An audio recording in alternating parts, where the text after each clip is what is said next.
So as always, here on the East Coast, it's been a long and brutal winter. We find ourselves moving past the first day of spring, and as always, this brings warmer weather and sunnier days. And as a result, we begin to see many more motorcycles start to come out of hibernation. This ride would start as per usual, out here in the streets of Brooklyn. It's still close enough to the winter where things haven't yet fully thawed out, and both ice and salt is still an inevitability. On this ride, I would be on my 124 Dyna Lowrider S, aka banned in NYC. This was a bike that I had outridden many winters with over the years. Here I stand, just me and this bike, having outridden yet another winter in New York.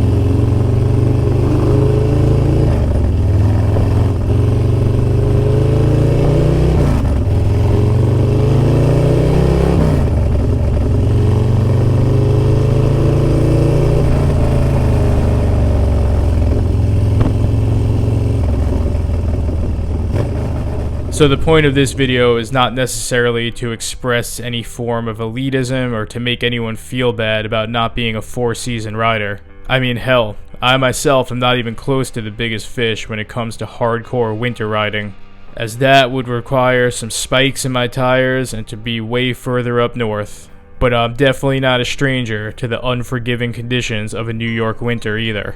Not only does consistently being able to ride my motorcycle regardless of how harsh the conditions are help me outride my demons, but more importantly, keeps me sharp and fresh when it comes down to my spring miles. It's really not surprising that when the weather gets warmer, do we observe the highest amount of motorcycle wrecks out there.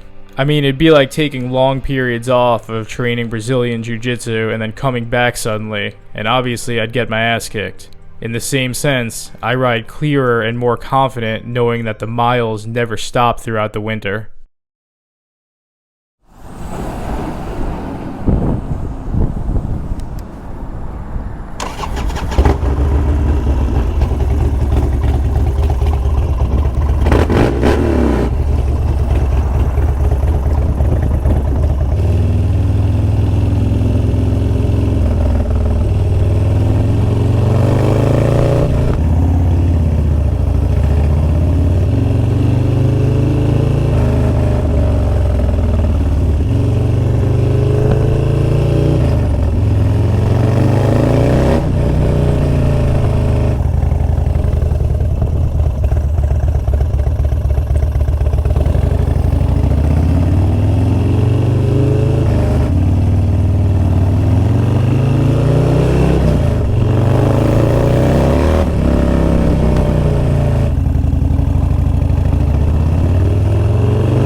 The other part of outriding winter is it truly does harden you as a rider.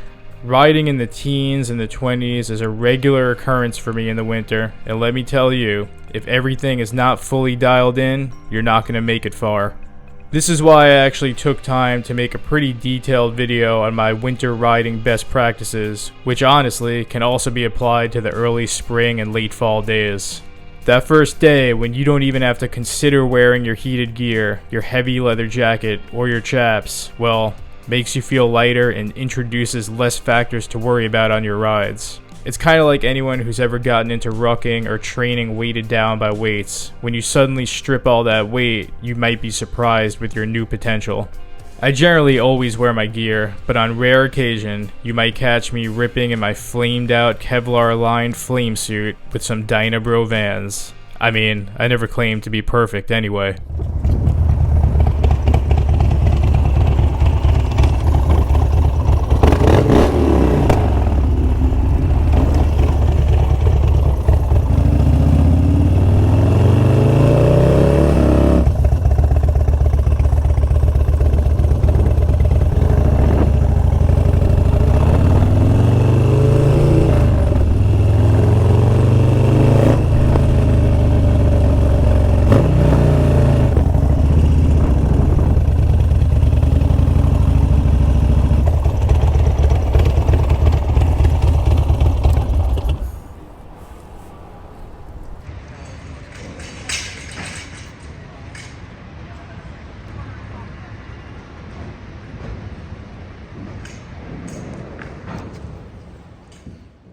I sat and watched the old freight train roll through.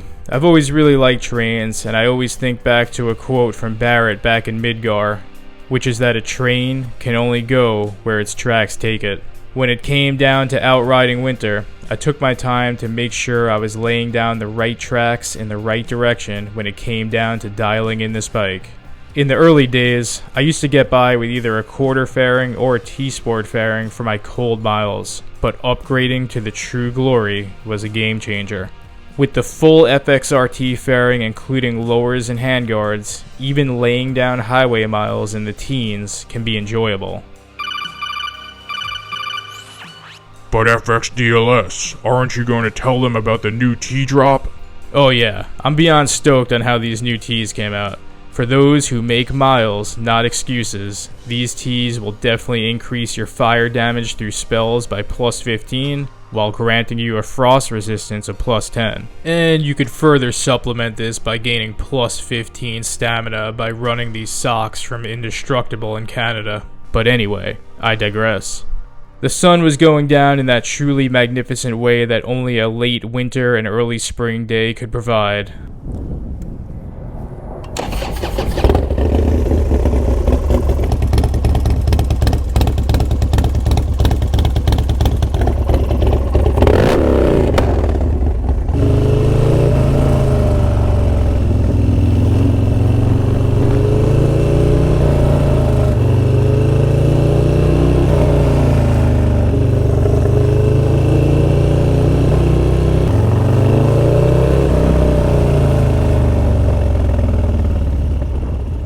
Took a moment to take it all in before the rush of both the spring and summer miles came on in the near future.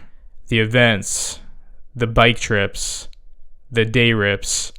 It truly all goes by in a flash and a blur, which is why maybe riding through the winter is perhaps some of my favorite miles. Things just kind of slow down. There's less to do, less people on the road, just you and the bike. I definitely look back on this winter with reverence. So on this ride, I had plenty more Brooklyn miles to go before I got home. And with the sun going further down, I was happy to be running my Moon's MC lighting to see and be seen. And yeah, that's really it for this one. As always, if you've been enjoying these videos, please take a moment to both like and subscribe, as it does help us on the true path forward. Outride your demons, make miles not excuses, and on that, FXDLS Brooklyn is out.